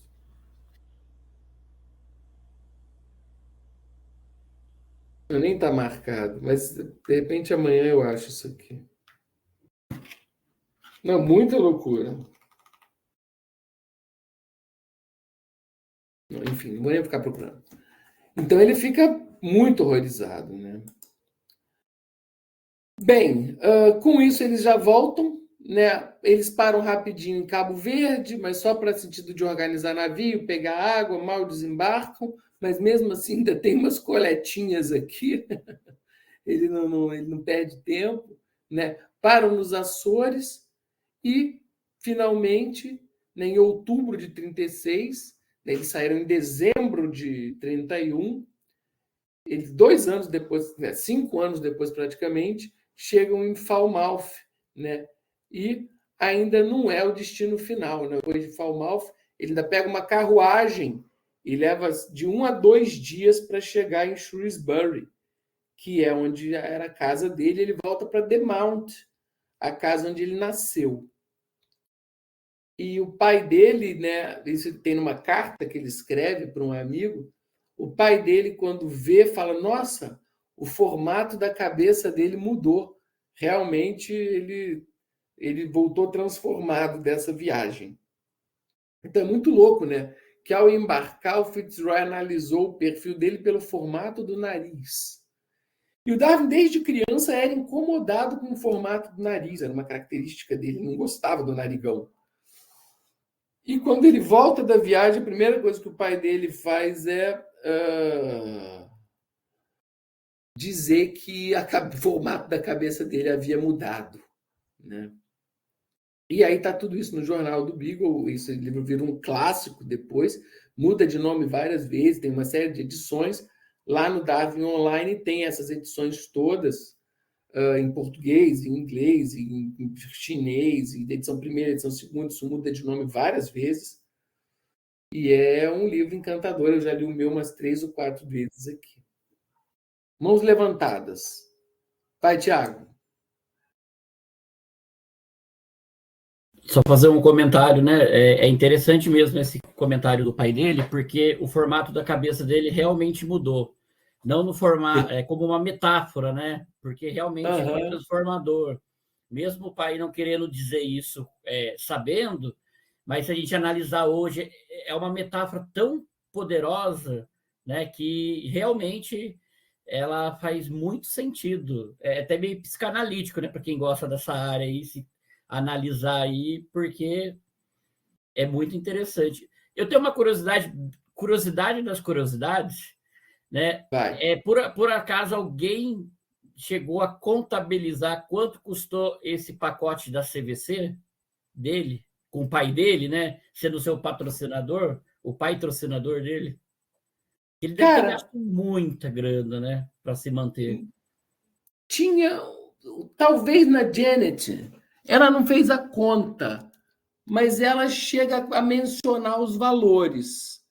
Então, tinha um valor de aluguel, tinha os pedidos que ele fez. Na Austrália, por exemplo, ele escreve para o pai pedindo dinheiro para comprar ele. É porque eu dei como eu falei para vocês, a gente conversou 8 horas em 4. Então, eu fui dando só o que eu acho mais importante. Então, vários detalhes, assim, não deu para falar.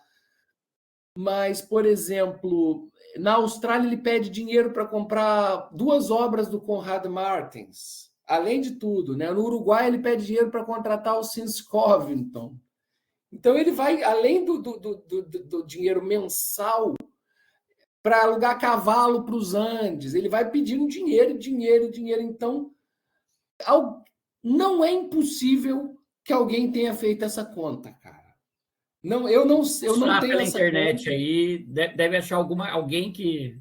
Alguém já deve ter pensado nisso. No Janet, ela fala, só que ela vai dizendo ao longo. Então, sei lá, era $500 por mês o Beagle que ele tinha que pagar, o Covington era 400 libras, né, por mês, a viagem ele pediu mais 2.000 libras, e aí tem que ir botando isso tudo, e você vai ter o grosso, né, porque você não vai ter ainda todos os pequenos gastos que envolveu de preparativo, de volta. O Covington continua trabalhando com ele.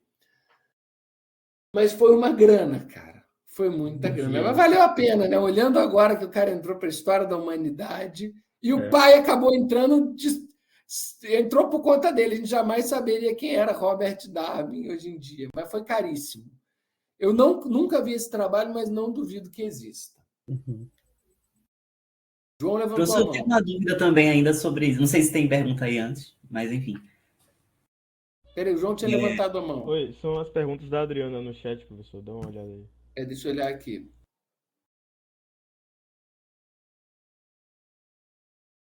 No Chile, não se encontraram ciganos separados? Chile não se encontraram. Então, não. O Fitzroy ficava no navio, né? E o Darwin ficava em terra. Então, o Darwin fez todas aquelas expedições em terra, enquanto o Fitzroy estava no navio mapeando a costa. Então, o Fitzroy estava por fora mapeando a costa, medindo o cronômetro, mapeando a Terra do Fogo, vendo distâncias.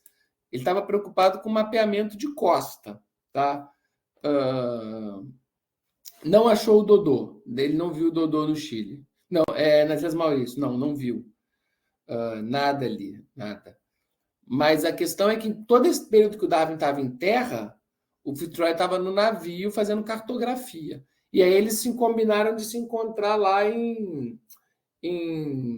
perto de Copiapó, né? Mas aí não se encontraram, né? E aí o Darwin foi dar mais uma volta para tentar encontrar ele no porto. Então era sempre combinado assim.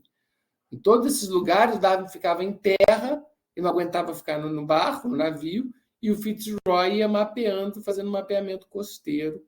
E aí eles combinavam no WhatsApp da época, que era tipo, daqui a tantos dias no porto principal do país tal. E não era difícil, né? Um navio daqueles, né? Num porto, e era difícil acertar a data, acertar o horário, acertar tudo, mas deu tudo certo. E nas Ilhas Maurícias não tem... Eu sei que o Dodô ele não viu, né, nada, e nem fóssil, e tinha uma ave que ele queria ter visto que ele também não encontrou, que eu não estou lembrando agora, em alguma dessas viagens. William? Oi, professor. Sobre isso também do custo e etc. Quem recebeu o convite foi lá o Henslow, que chama? Não lembro bem. Você sabe se ele teria também que pagar, caso ele tivesse ido, e aproveitando também, isso era comum nessa, porque o senhor falou que isso era uma viagem com cunho geológico, de descrição e tudo mais. Aí eu fiquei pensando, será que as outras, né? Isso aí é porque o senhor já leu tanto sobre isso, com certeza já deve ter lido isso. Não muito. Fico pensando, tipo, o Challenger, aquelas expedições naquela época, era mais ou menos nesse esquema aí também? Não, porque o Challenger, né, já é 1912, né, já é quase 80 anos depois. Aí já era uma expedição científica, era o governo bancando para a ciência, né? No caso do Beagle, era uma viagem de cartografia e o Fitzroy, o comandante, era um interesse mais do Fitzroy ter algum naturalista a bordo e uma companhia para ele do que uma pessoa da Marinha mesmo. A Marinha não estava interessada em história natural nesse sentido. A Marinha queria saber o seguinte, aonde que a gente se abriga na Falkland, mapeia a costa da Argentina, mapeia o Chile, a gente precisa de um mapeamento melhor do Estreito de Magalhães para poder ir para o Pacífico, a gente precisa melhor do mapeamento ali da costa chilena, da Austrália. Então, ele tinha missões na viagem específicas, né? Na ilha tal, você tem que botar o cronômetro, mapear quanto tempo é daqui, o Pacífico. E o Fitzroy, você vê, o Fitzroy era tão ligado com a história natural que ele fez a própria coleção de aves que salvou o Darwin lá com o John Gould. Então, ele era um cara mesmo que era entusiasmado com ciência. Então, ele queria uma companhia. Por isso que existe o mito de que o Darwin não era o naturalista, ele era apenas o acompanhante. Eu ouvi muito isso na graduação. Vários professores meus replicaram, o Darwin era só o acompanhante do Fitzroy. Ele nem era nada, ele era o acompanhante do Fitzroy. Já ouvi muito isso, né? Então, como era uma coisa mais do Fitzroy, o Darwin não era um cargo, digamos assim, oficial. Até era, porque ele foi no Almirantado se registrar para embarcar no Beagle. Então, ele se registra, mas ele tinha os custos também, ele tinha que arcar com determinados custos, né? Provavelmente essa viagem sai mais cara, porque era uma viagem para durar 2 anos e durou 5. Então, você tem o esticar disso. E o Darwin comprando muita coisa, apagando muita gente, né? Tipo, ele foi lá no mercado do Chile, comprou peixe, ele ficou em Botafogo, alugou uma casa, ele foi fazer esse passeio pelo Rio de Janeiro, alugou cavalos e pagou uma turma de 10 pessoas para ir com ele, né? Não sei o quanto isso representava na época para o pai, para a família, assim, sei que a viagem foi custosa, assim, custou dinheiro. Né? Talvez para o Robert Darwin, que era um cara com muito dinheiro, não consigo transpor o quanto isso representava, de fato, para a fortuna do pai. O lance é que não foi uma viagem de graça e ele ficou inventando coisas para gastar dinheiro, inventando assim, tipo, alugou casa, ia para a terra, todo lugar ele alugava uma casa, contratava pessoas, contratava cavalo, despachava mercadoria, mandava o irmão comprar livro para mandar para ele.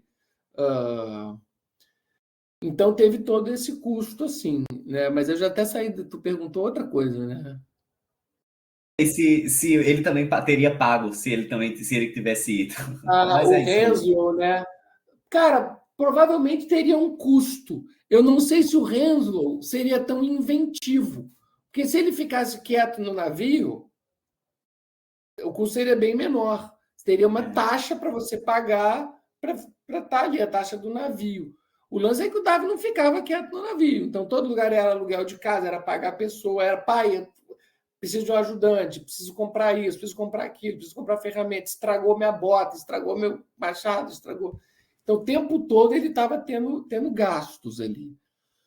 Mas provavelmente uma pequena taxa do navio em si. Mas também, não, cara, não sei. Eu estou te falando o que eu acho, não tenho certeza disso.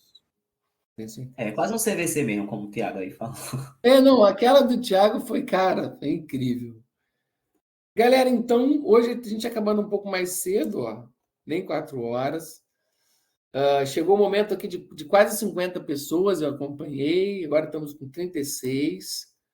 Cara, essa plataforma ela é muito legal, né? É a plataforma do governo federal que eu uso pela UFBA, e ela depois dá a lista de interação. Eu sei quem falou, quanto tempo cada um falou, quem escreveu no chat. Então, se eu quiser dar uma aula e quiser contabilizar a interação para minhas turmas, né, aula online, dá para brincar com isso também.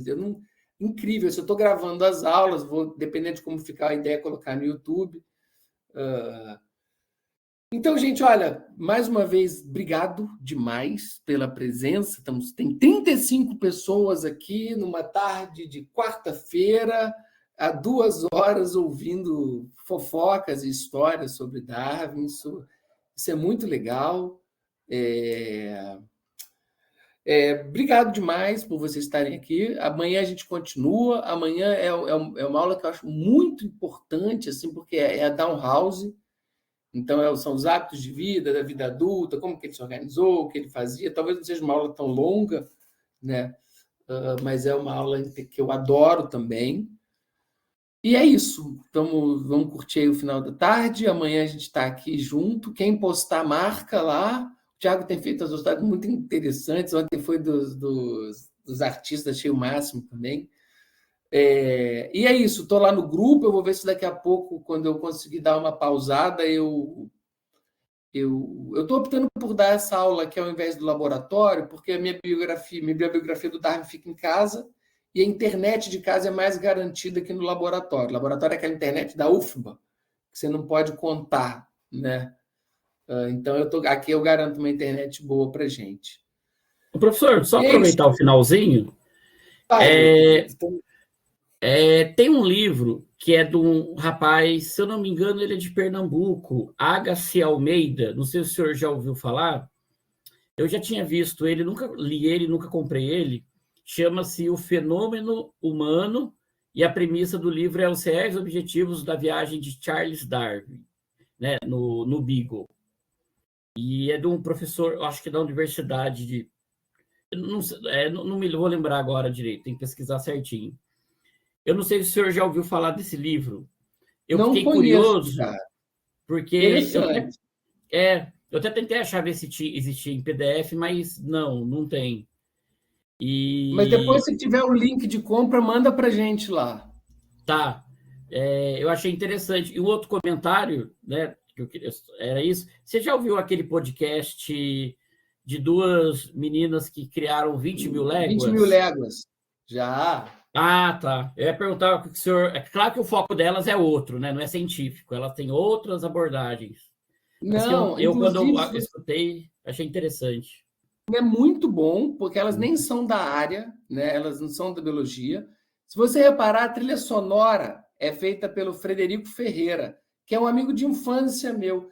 E alguns vídeos meus, eu no final agradeço o Fred Ferreira pelas dicas do áudio. Ele dá umas dicas de edição de áudio, ele me deu, de trilha sonora, ele deu as dicas. Então, eu tenho uma relação forte com esse podcast por conta do Fred, que é um amigo de infância, e fez a trilha sonora, que é um compositor formado pela Unicamp. Eu gosto muito do 20 mil léguas, porque no início eu falei, cara, as meninas não são nem da área. Tem uns momentos que tem pequenos, mas muito, porque eu sou muito chato, né? Então, elas dão umas escorregadinhas, mas nada demais, assim. É impecável, muito bom. Inclusive, tem que voltar a escutar, acho que tem episódios novos. É sensacional. E a trilha do Fred, cara, o Fred compôs aquilo tudo, então são músicas compostas para os episódios, né? Para escutar de fone de ouvido, né? De tão bem... A qualidade é bem feita, né? Narração. Eu acho que fica a dica quem não conhece, né? Eu acho que... Não, 20 mil léguas. Muito legal. E a esposa do Fred é Lívia... 20 mil léguas. Acho que é isso, 20 mil léguas. E elas lançaram um livro também. Posta lá, tem o livro também. Tá? Então, galera, valeu, Thiago, William, vocês participam bastante. A Ana hoje abriu a câmera, obrigado também. O João, meu aluno, abriu a câmera, vai dar mais energia para a aula. Então, estamos juntos amanhã. Falar de Darwin na Down House vai ser 40 anos em 2 horas, hein? Vai ser um exercício bom. Então, Adriana, valeu, obrigado. Gabriela Comedi, obrigado também. Tayane, querida, mestrando do laboratório, aplicou uma prova para mim lá do laboratório enquanto eu estava dando aula aqui, me salvou. Espero que os alunos tenham aparecido para a prova. Davi, obrigado, querido. Samuel, cara, eu agradeço vocês pela presença, né? Senão não teria aula nenhuma. João, querido colega também, da Rural, obrigado, querido. Adriana, Pedro, meu aluno da PUC aí, ex-aluno. Até amanhã. Gente, brigadão. Tamo lá no grupo. Tamo junto. Amanhã tamo de novo aqui. Grande abraço. Se cuidem. Vou encerrar a sessão, hein? Um Dolaci, já!